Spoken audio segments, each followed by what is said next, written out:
This episode is brought to you by Zarzar Law. I'm investigative journalist Molly Barrows. For years, I've covered the stories that made headlines in Northwest Florida and all along the Gulf Coast. Murders, missing persons, and mysteries of all kinds. These cases are far from over for many victims because the full story has yet to surface. Join me for Gulf Coast Confidential, where I dive into the saltier side of the South and expose the lies, greed, and corruption that often weighs down the truth. It's time to turn the tide and get a shot at justice. Hey, y'all, I'm Molly Barrows, and welcome to the Gulf Coast Confidential podcast. We would like for you to like and subscribe if you haven't already, but we are so happy to have you today. And of course, Pam Hill joins me, as always, to talk about some of these what the feezy cases that pop up here along the Gulf Coast and really all over the place. There's no shortage of what the feezy, Pam. Everywhere, especially this one. Yes, absolutely. You know, we're here on the Gulf Coast and we're in the heart of the South, if you will, and we love it, from the beautiful scenery to the warm hospitality. But we also turn up some pretty scary cases. And this is one of those that we're talking about today. And this is going into the way back files. Today's episode is called Twice Electrocuted, Once to Die, the trial and execution of Willie Francis. We're talking about the case of a 16-year-old black teenager who was convicted in Louisiana with what some would say is questionable evidence for the murder of a Louisiana pharmacist. And the teen was convicted. He survived one execution attempt when a drunk security guard botched his first electrocution. Well, that opened up an opportunity for the court to take another look at his case. And then we'll go ahead and dive right into it and pick it up from there, because this is just a sad, tragic case all the way around to me. It's unbelievable. You know, a lot of us have feelings one way or the other about, like, capital punishment. Right, capital punishment, death penalty, electric chair, what have you. And I think with this one, even though we have feelings and opinions like this, the people were like, daggum, he got up, he walked into the electric chair in there, and he made it out. So, I mean, you shouldn't have to do that again, because that part does seem extra inhumane. Right, the cruel and unusual punishment part of that. And that's one of the issues that comes up in this case, along with allegations of racism and police abuse of power and lost and missing evidence and questionable confession. So it is the classic case of how justice, if you will, was applied in the South in these years. This was the heart of the Jim Crow era.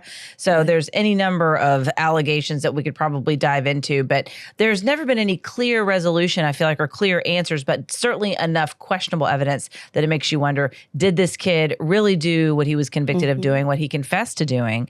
And then the fact that he was executed not once but twice in his case is, well, he was executed once, but they attempted to execute him twice. But it was the first attempt of a botched execution in the United States. So let's go ahead and dive in. We're going to talk a little bit about the background of these folks first. So who exactly was Willie Francis, Pam? Willie Francis, he was a 16-year-old teenager. He had about a third grade education, and he stuttered, had a little bit of a stutter. He was either one of 13 or one of 9. I've read different things. So either way. A big family. Big family. So he was a mama's boy, and his family loved him. About this time when this was happening, his daddy was 70 years old, and his dad worked on the sugarcane farms there. And they didn't have any money for a lawyer or anything like that. And his dad, later on, finds a fun way to pay for his defense. Interesting. Well, I'm looking forward to hearing more about that. What were some of his personality traits? The little bit that I read up on Willie, he seemed like he was just a nice person. He was trying to work and make a living. But like you said, he came from a family that didn't have a lot of resources. So everybody's just trying to get by. But by all accounts, he was polite and hardworking. He was. He was a people pleaser, because there you are, the baby of all those people. You just please everybody. They're going to tell you what to do anyway, And he would do odd jobs around town. He didn't have one job. He did work for a pharmacist in town, Andrew Thomas. And Andrew, they called him Drew. Everybody loved Andrew because he owned the little pharmacy there. He had a soda fountain in it. And Willie, he would deliver for him sometime and sweep for him sometimes. And Andrew supposedly was good looking. He was a bachelor, and he kind of lived near the edge of town there. Had a little bit of mystery about him. Interesting, which comes into play into this case in some interesting ways as well. So let's go ahead and dive into the crime. Mr. Thomas is the one, Andrew Thomas is the one that was murdered. And how did he die? What happened? What were the circumstances of that? He was shot. He was shot, and they found him in his yard. You know, like if you're going up to someone's porch or something, a little sidewalk, in the grass part of the yard there. And some neighbors had heard the shot and kind of looked out, and they had seen some headlights and a couple of white men running away. And this was 1944 in St. Martinville, Louisiana. And his murder remained unsolved for a long time, but police continued to sort of look into it, which is another thing that makes you wonder, like, how did they narrow it down to this child? Right. It was 9 months that it wasn't solved, but being the baby of all those folks, Willie would sometimes go visit his sister over in Port Arthur, Texas. Just a hop, skip, and the jump. Right. So there were several crimes around where the sheriff was telling folks, look, just arrest any man, any old man that looks like they're about to do something, just arrest them. I'm tired of all these open cases. So over in Port Arthur over there, Willie had a suitcase, or somebody had thrown it near him or something. He didn't have it there, but they decided, oh, okay, you're suspicious on these drug charges that we're looking at. Because he had a briefcase. Yeah, exactly. It's horrifying to think about that, but that really is true. Those really are so many of the stories that you hear, and not just coming out of the South, but just back in that era when there was just very little accountability. If you had a badge and a gun, then you were the law and what you said when. And we didn't have the sort of access to civil rights until decades later that we see now. But it's interesting. So they go ahead and arrest him on suspicion of drug trafficking due to carrying this briefcase and speaking with a stutter, which is heartbreaking. Right. I know. He got overwhelmed. He got nervous. Like I said, he's a people pleaser. He would just work so hard. His mama said, I never had to ask him to help with anything. He will overhelp, because he was just helpful like that.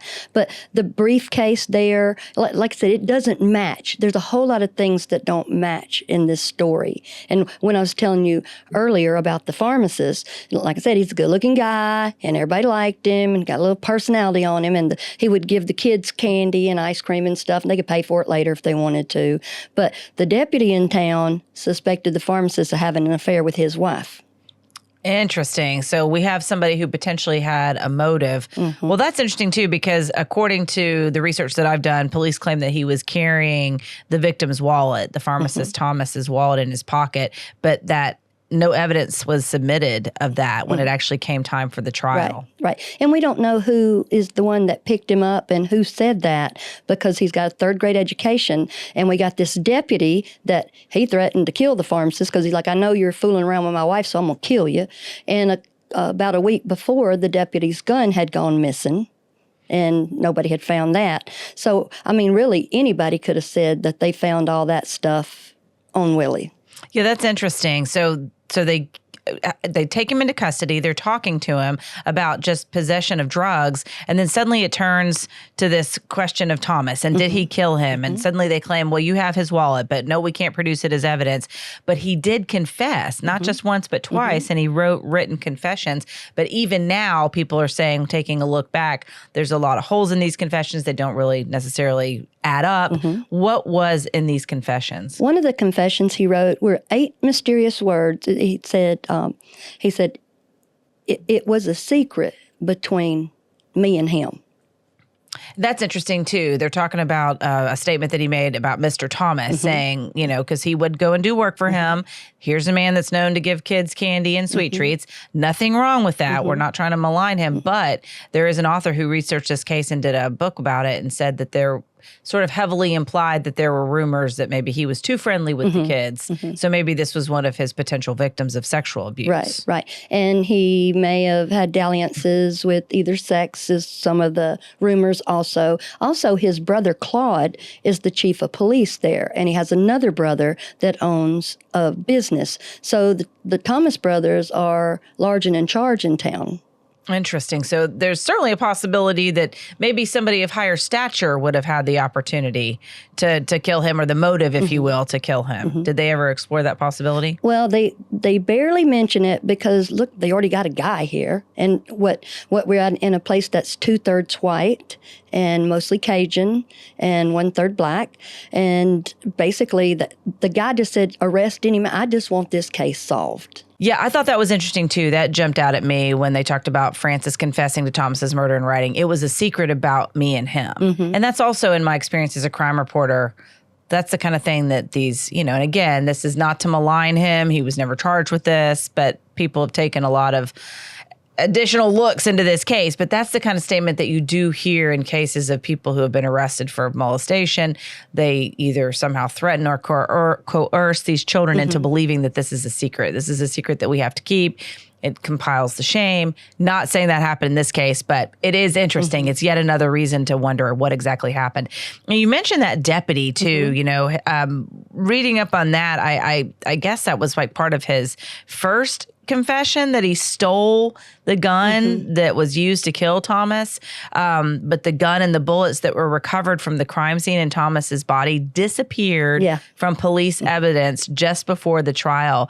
And that deputy was August Fuselier. And I'm sure I'm butchering that. My apologies to those folks in Louisiana with the French heritage, but that know how to say all that cool stuff. Yes, it sounds so much better than this, Florida girl can say it. But yeah, so August Fuselier, and he was the one that threatened Thomas, basically saying, "You've been messing with my wife." And who knows?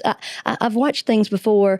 If you're being arrested and they're like, "Give us a statement," and you're a people pleaser already, and you're the baby of 13, and you're like, "I don't know what," and you got a 3rd grade education, and also you're in an environment where you, as a Black individual, have very little rights or respect. Right? Nobody's stopping the presses to talk to you. Nobody's standing up and saying, "Hey, what have you got to say?" It's just like, "Shut up and listen, boy." Right, exactly. And that boy got said a lot there. And this is Jim Crow era.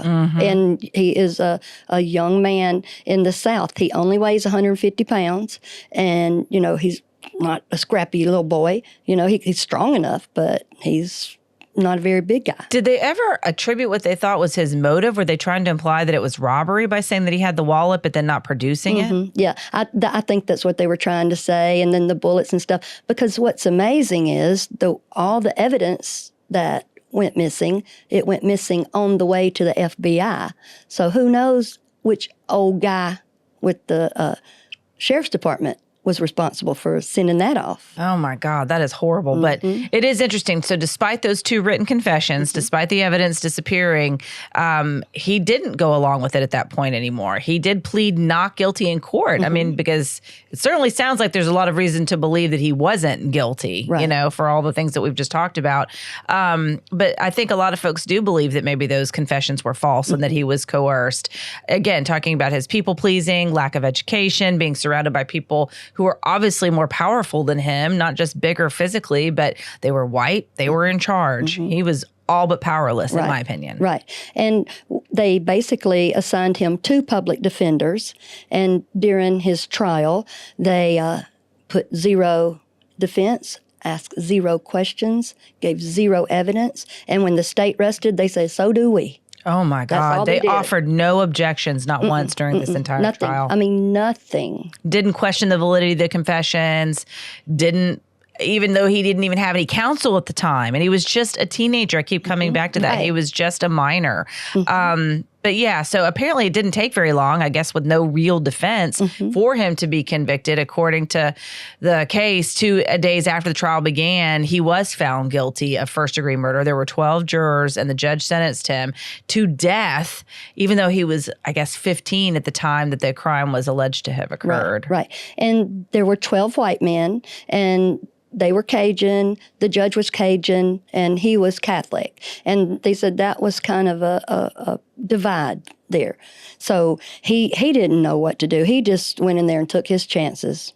Absolutely. Well, it does go to show you the importance of having a good attorney. So I feel like that's a good opportunity to take the time now to thank our regular advertiser, Joe Zarzar, personal injury attorney here in Pensacola, who supports our show and is an advertiser. Of course, he's one of our favorites. Yes, he is. We follow him on a number of cases of people that he's representing here. You know, oftentimes people are hurt through no fault of their own, whether it's an accident, a slip and fall, a car accident, a surgery, medical malpractice. So there are any number of ways that people can be injured, and the Zarzar Law Firm is there to speak up for victims, to fight for you, to fight against the insurance companies that oftentimes do push back against these victims and don't want to pay what they need in order to live a healthy life. Because until it happens to you, you don't realize, gosh, I can't work anymore. I don't have the same quality of life. I can't be with my family like I was once before. So it's important to find the right attorney. And we appreciate Joe Zarzar and what he's doing for victims in our community and across the Southeast. Really, he's representing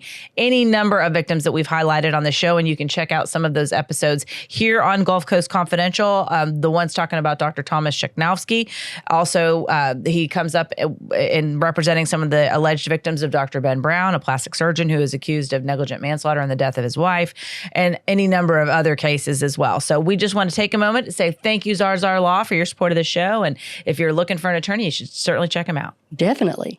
Awesome. All right. Well, turning back now to Willie Francis. So the evidence was lost on the way to the FBI. He didn't get much of a defense, basically, because they didn't offer any, even though he was given 2 defenders. It seemed like it was absolutely just a shoo-in for him to be killed. Like there was no doubt that was going to be the end result. Well, they had already decided that. The jury deliberated 15 minutes. That's all. It was just a 2-day trial and 15 minutes. Everybody knew their role. Yep, do what you're told. So Willie Francis is set to be executed on May 3rd, 1946. He's going to be electrocuted at Louisiana State Penitentiary at Angola. I have actually visited Angola. We've talked about that before. When I was in college back in the early to mid 1990s, I was majoring in broadcast journalism, and my instructors at the time had a grant to do documentaries, and they were doing a documentary on the death penalty. So we drove to Louisiana and we interviewed an inmate named Dobie Gillis. And for those who remember the old show, Black and White, there was a show about a guy named Dobie Gillis. That's who this young man was named after. And he was accused of killing a woman in Louisiana, broke into her bathroom, was hiding in the shower. She came to go to the bathroom before she went to bed, and he stabbed her in the back. And she screamed and stumbled out into the living room and died on her couch, basically bled to death. And he was accused of jumping out the window, hiding evidence. Police found him very quickly, and his cause was taken up by Helen Prejean. She's the nun that was featured in the movie from way back, Dead Man Walking. And so she took up his case because I think she felt like he needed an advocate, somebody to say, hey, he has questions. Nobody's really paying attention to him. The system has a way of moving slowly. So I think she just wanted to be a voice against capital punishment in general. And she would certainly, advocate on behalf of some of these inmates that had been sentenced to death, even though he claimed he was innocent and was a victim of essentially racism to a certain extent. It turned out after I think even before he died, DNA was starting to come into play more often in cases. So they did test DNA that was found on the scene, and it did match his. So it did appear that the justice system worked in that regard, as that he was, rightfully convicted, if you will. But it was interesting to me, just that whole experience of visiting Angola, seeing the unmarked graves with just numbers, seeing the people working in the fields to raise their own food, and the lack of air conditioning, of course, it's in the prison. And I'm not making commentary on that. These were just my observations of how it looked. And Angola was an old plantation. And in a lot of ways, to me, it seemed like it still looked like that, and it's tragic and it's sad. I mean, there is a need for prisons and to put people in them, but it was just interesting, that whole experience going there. And I'm very grateful for it. I felt like, it was eye-opening. And I learned a lot in a lot of ways. So to think about what Angola was like way back in 1946 when Willie Francis was about to get electrocuted, in some ways, I guess it doesn't entirely surprise me that they botched his execution, because the security guard was drunk, is what the research says, that he was intoxicated. Yeah. They didn't send their normal A-team out there. The electric chair in Louisiana, nobody wanted that Gruesome Gertie associated with them. So it traveled wherever the person to be electrocuted was. And that was amazing. So they had one guy, he was kind of smart. He knew what to do. So the A-team didn't come out here for Willie Francis. It was one of the guards and a trustee. And so when they traveled, they decided, well, hey, we ain't got nothing else to do right now. So they went and got drunk that night. And they did not know, they brought the electric chair with them, 300-pound electric chair. We got a 150-pound little Willie. And they bring a generator with them. So they were just kind of putting it together. They didn't care. They were just drunk. And plus, he's just Willie, you know. So they've got that out there, and nobody to check them, don't know a thing about electricity, either one of them. So when they strap him in, one of the executioners, he decides to be a smarty pants and goes, "Goodbye, Willie." You know, like that, real smarty pants to him. He's just a 16-year-old young man, you know. And so he remembers that. They set that up wrong and had that smarty pants thing. They have a hood or a leather hood. Right. And think about it. He's 16, 150 pounds. His feet probably don't even touch the ground there. And his hands, little skinny wrist. I mean, 150 pounds for a man or young man, that's not very big at all. So they do that, and then the executioner flips the switch. And then the next thing you know, he's screaming, take it off, let me breathe. Because supposedly the lethal surge of electricity that was being applied obviously is painful, but it wasn't working properly. So they stop it. One time, then they said, well, we'll just hit you again with it. On that first time there, they gave another jolt of electricity. And it didn't kill him.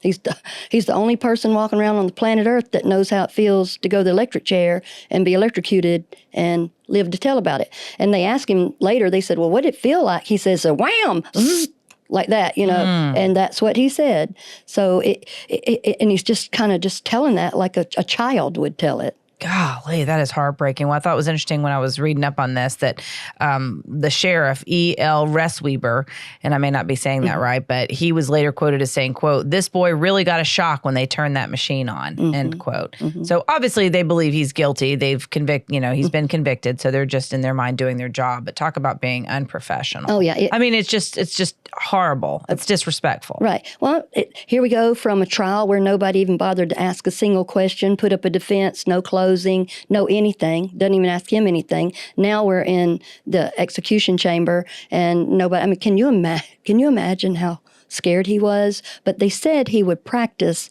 walking around his cell and maybe a little bit up and down the hall because he said, I want to walk in here like a man. I don't want my legs to fall out from under me. Oh, my God. That just makes me sick. Yeah. It's just so sad. Well, I'm sure people thought God Almighty himself intervened on that execution They did think attempt. that. Yes. Yeah, that's what the people thought. They thought, oh, well, here you go. And, you know, their county there had been cursed before where they were executing a man. They were hanging him. And goofy people, again, I guess, they just can't seem to get some stuff right when they're doing this, is, okay, they start to hang the man. Well, they had too much rope. So he's standing on the ground. So the sheriff decides, well, I'm not having that. So he goes over and he digs a hole underneath him until he strangles. And the man goes, I curse this county. And that's what people were saying. The man before, 50 years earlier, cursed this county, and God Almighty himself saved Willie Francis. Well, and apparently it moved at least one man to take an interest in his case. Attorney Bertrand DeBlanc decided to take it on. And I think he had been friends with Thomas from what I read. Best friends. And so he felt, makes you wonder what he knew. Yeah. Pharmacist friend and the lawyer friend. Yes. And so basically, as a lawyer, he felt like it was unjust. It was cruel and unusual punishment, prohibited in the Constitution. And he's not wrong. No. I mean, I personally covered 2 executions here in the state of Florida. And this was recently in the past couple of years. So even though electrocution is still an option in the state of Florida, the first choice, the default choice is lethal injection. And that's what I saw. But it is quite the process. I mean, it's regulated down to the minute. It's regimented. As a witness, you're brought in at a certain time. There's no speaking. You can see a clock on the wall. You're staring at a window. They raise a curtain, essentially, that's blocking your view. Then you see the inmate who's about to be executed there on a gurney. You see the doctor come in. There's a machine already set up. Basically, do you have any last words? They say their last words. The medicine, if you will, the chemicals are then injected into their body, and then within a few minutes they go and check them, and then it's whether or not they can detect a pulse, and then it's gone. But I just can't even imagine this sort of footloose and fancy-free way of killing people is what it sounds like was happening back in the day. Oh, it's just like this is a job, and that's what we do. And we're good old boys. We're going to go get drunk again or something later. Right. It was just nobody really caring what happened. And DeBlanc took some blows from the community, he right? did. He was criticized for taking the case. He sure did, because his family was associated with white supremacy, maybe actually the Ku Klux Klan. And so also it was, remember I told you earlier about his daddy, Willie's daddy? Mm-hmm. He's a 70-year-old man, works in the sugarcane field farms over there. He comes up to him and says, this makes me sad, I only have 2 gallons of potatoes, but will you represent my boy? Oh my gosh. And he did. Thank God he had the conscience to do that, or the compassion, I think is the word I'm looking for. And I think he understood humanity. That was his, he wasn't exactly, he had just come home from war, World War II. And DeBlanc? Yeah. And he's a nice looking strapping man and everything. And he's honorable. So just because his family was associated with things that he didn't agree with. Obviously not. He's representing a 16-year-old black boy during Jim Crow South. Right. Well, as we know, certainly teenagers are capable of murder. In this case, I don't think that they proved without a reasonable doubt that he is actually guilty of it. But I can imagine as a soldier coming back from war, you see the value of life. You see the worst that people can do to each other. And I just go back to being in Sunday school, when we're taught to sing, Jesus loves the little children of the world. Red and yellow, black and white, they are precious in his sight. And I don't know how we can start to decide based on the color of somebody's skin who's no longer precious, who no longer matters. Right. Who no longer deserves a fair shot at justice. Right. And nobody gave him a chance. Everybody is entitled to a very strong and vigorous defense. That an adversarial system like that is what creates the humanity and the chances that right and wrong. Because think about this, just because certain people want to be associated with this organization, that doesn't mean everybody thinks like that, but there sure are some like-minded people that do. Right. So he's had bad luck, if you want to say luck. He had the drunken guys there that didn't care, that did the traveling Gruesome Gertie around. To me, that just seems so ridiculous. That seems like that would have been an error at every single place you went, because you're just got some old boy out there setting it up. Well, and also where my mind goes, if it's just such a scourge or a stain on your reputation to house Gruesome Gertie, then why isn't a gruesome scourge or a stain on your reputation to execute it all? Right, exactly. And I'm not giving my opinion on capital punishment. I'm sure if I lost a family member to somebody, similar to what you experienced with Brandon and Sharon, I'd probably be like, yeah, let's turn on old Sparky. You know what I mean? But at the same time, knowing how the system is, knowing it's not equitable, knowing that there are so many gaps in it. And I am a believer. So I do believe God can take our breath at any moment that he wants to, but he gives us free will. So there's part of me that thinks, well, if somebody did do something heinous, yes, they should pay the price. Yes, they should be removed from society. But I don't know that I necessarily believe in capital punishment as a black and white concept. I don't disagree with it. But when it comes down to applying it, I don't think that we have the justice system in this country that can apply it equitably, and certainly not back in the 1940s. Yeah, I don't believe in the death penalty, but I mean, even with Brandon, I believe people's soul can be saved. I do believe in life in prison. I do believe in Absolutely. that. So, and here we have this boy that, like I said, third grade. How old are you in third grade? 8 years old? Maybe 9, 16-year-old body and a 9-year-old mind, and people pleasing, and you're the opposite color that is in power. So here you are. And the main thing he knew, it was great that he said, what I can control. He had to be mentally tough, in my opinion, because basically after he got shocked and everything, and that, like he said, zzz, and wham, that they asked him, what did you do? He said, I just wanted to go take a nap. Just like a little child. God love him. He didn't even blame anybody. He wasn't any He kind of wasn't like resistance that. was just not in him, it seems like. So Mr. DeBlanc takes his case all the way to the Supreme Court, basically saying he's any number of his constitutional rights were violated from the 5th, 8th, and 14th Amendments, and that includes equal protection, double jeopardy, cruel and unusual punishment. But the U.S. Supreme Court rejected that appeal. Do we know on what grounds? Well, there were, there's 9 of them. And when they go in to deliberate, no secretaries, no other folks go in there. They just go in there by themselves. So it went back and forth like 3-6, 4-4, whatever. Eventually it got 4-4. And there was one of the justices named Felix Frankfurter, just like hot dog there. And he could have had the vote that would have put it either way. The swing vote. Yeah. And he didn't want that to happen. He wanted to vote to not put him to death, but he didn't have the wherewithal to do it, but he knew it was wrong. He got his buddy from college to petition the governor. So I want to like Mr. Talk about Felix. spineless. Yeah, I know. Good Yeah. Lord, man. Thanks so much for being a half-ass. Pardon my French. Here we go, though. He's a people pleaser, and he's on the Supreme Court. And that's what we have to have people. I mean, if you're a willy-nilly person like that, you don't need to make decisions. Making hard decisions, that's what judges have to do, and they have to use their wisdom. And he just went around it. He was a politician. Yeah, it made me mad when I read about that because, you should, your yes should be yes and your no should be no, especially if you're a judge. And so that happened. So it ended up, he ends up going the 5-4. So they can execute him again.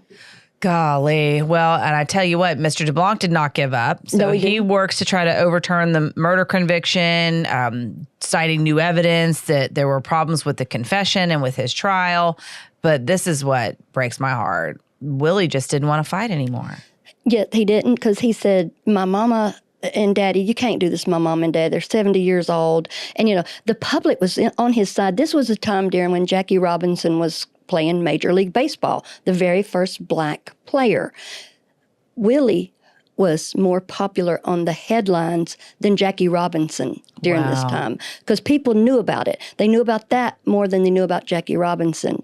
And the folks in the sentiment, there was a California woman, and this is kind of odd. I can't even want to tell this, but she said, well, I can send my disabled husband to go take Willie's place. And I was like, what are you talking about? Wow. Lady? And then there was another lady that said they just loved him. People saw his sweetness there. And one lady said, I don't want you to die. She said, but if you have to, can my blind brother have your eyes? And he said, sure. Like that, and he told his mama, and his mom, was like, and so he said, he sat down and wrote that lady an apology note that said, I'm so very sorry if this would just upset my mom too much. Isn't that something? Well, it's unbelievable, really. It is. mean, but you can see why people would reach out and just the desperation that so many people feel in any situation, whether it's medical care or criminal justice. That is heartbreaking, but I don't blame him. But what a polite kid, He was. Mm-hmm. He really did care about people. But it certainly did seem like if he had been willing to pursue it, I don't know that he would have won, but it sounds like DeBlanc was on the right track. He was. And some of the justices, when they were going back and forth and trying to persuade each other, one of them in the dissenting vote there said, so let me ask you folks a question. He's like, well, when exactly does it become cruel and unusual punishment? 1 zap? 2? 5? What? And that was very poignant to me because is it quantitative? If it is, it is. Absolutely. Agreed. I think that's a big reason why Florida electric chair is no longer the primary use, because actually one of the inmates that was killed, and it was just kind of a gruesome execution. That was the last time that they used it and made it primary, and that was part of the basis for that, is that it was cruel and unusual and perhaps not as effective consistently as it needed to be. Lethal injection? The electric chair. Oh, electric chair. That's okay. why they've gone to the right. lethal injection. But yeah, that particular inmate was the one that was convicted for murdering my neighbors in Jacksonville. Oh my goodness. Back in the day. They called him tiny because he certainly was not. That's He was big guy. actually very big. And I think that was part of the reason why there was a struggle Wow. with electrocuting him. So at any rate, yeah. So to your point, killing people is not necessarily a science in some regards, depending on the method of execution. And I think that's kind of the point that he was making. How can you quantify it? Is it cruel and unusual the second time and not the first? And if it's cruel and unusual the second time, is it cruel and unusual the third, the fourth time? Well, in Willie's case, they only did it twice. God love him. But the second time was effective. The first time, though, I didn't tell this, like say, it's 150 pounds. Gruesome Gertie's 300. The jolt is it's 2,500 volts. That literally, the jolt of him turned the chair a quarter turn. And so they knew that the jolt went through, and, maybe God just decided he was going to make it through there. But the cruel and unusual punishment by this part of the Supreme Court, by Willie's case, this has made them look back on some of the other cases where lethal injection is used, because they're like, we got this same thing here.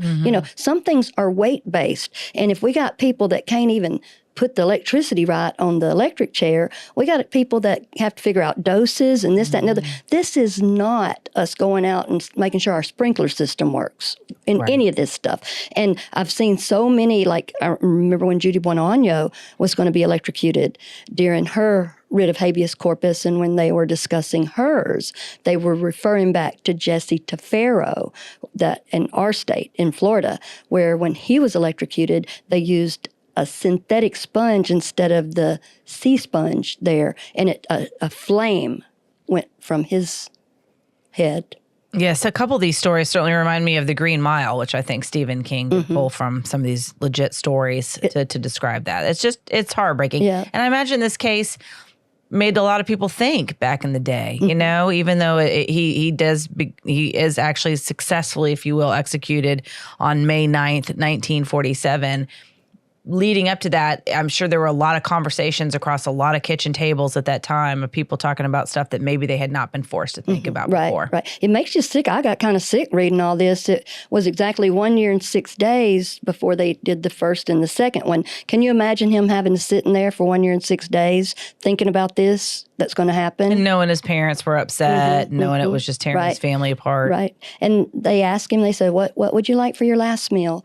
And he said, I would like fried chicken, because they only got that at Christmas time. And then he realized he's a good Catholic boy, and so was Bertrand de Blanc. They're both Catholic, so they have that in common. He said, oh, it's Friday. I can't eat meat today. So they said, don't you want us to get them to make something else for you? And he said, no bother. It's just not a bother for us.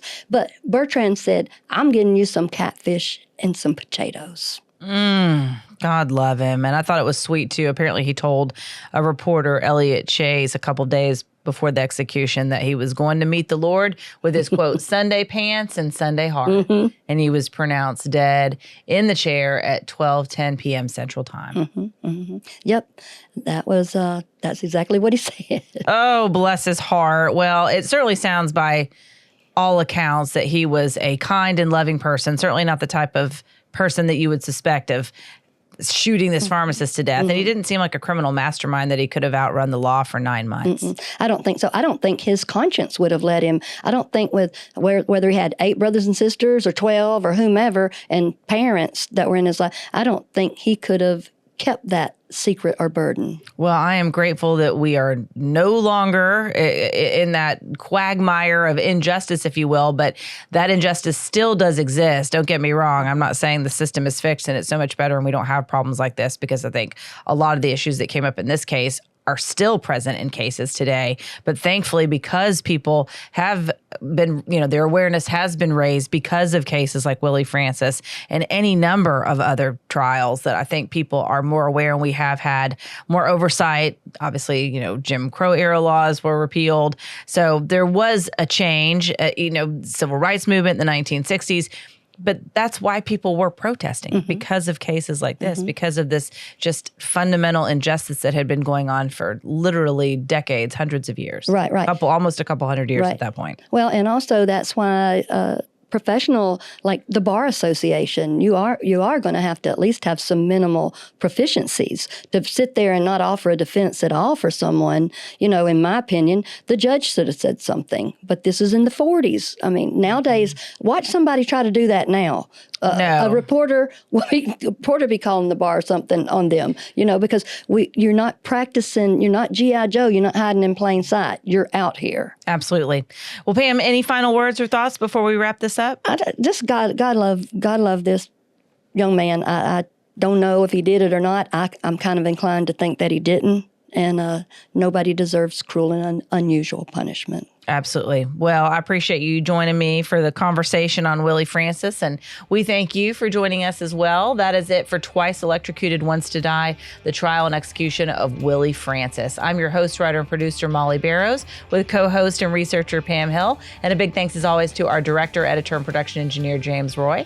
And remember, you can listen to more of our Gulf Coast Confidential conversations wherever you listen to your favorite podcast. You can also watch on the Gulf Coast Confidential YouTube channel. Just don't forget to like and subscribe. And we'll see you next time.